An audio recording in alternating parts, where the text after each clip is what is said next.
Is Dan Senor. I was the Chief Spokesman for the Coalition in Iraq in the immediate aftermath of major combat operations. So between April of 2003 through the end of June 2004, when we handed over sovereignty to the Iraqis, I was a senior advisor to the Bush administration on a range of issues, specifically Iraq. Today I am an analyst for Fox News. In the short term, there are things we must do for our security and other countries in the world must do for their security, which are of a tactical nature, which is keeping terrorist organizations on the run, keeping them under pressure, putting pressure on countries that harbor terrorist organizations, that finance terrorist organizations, that sponsor terrorist organizations, that provide weapons for terrorist organizations.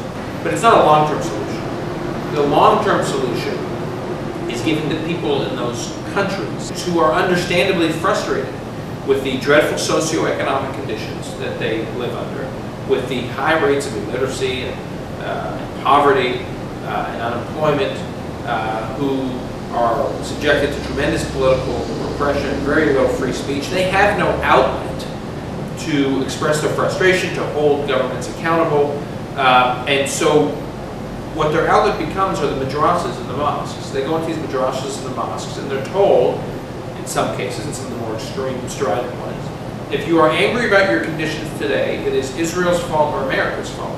And if you want to do something about it, engage in violence at worst, or rhetoric, angry, vitriolic rhetoric at best, really, against those countries. We will change that if we can get some of these governments to reform themselves or fall.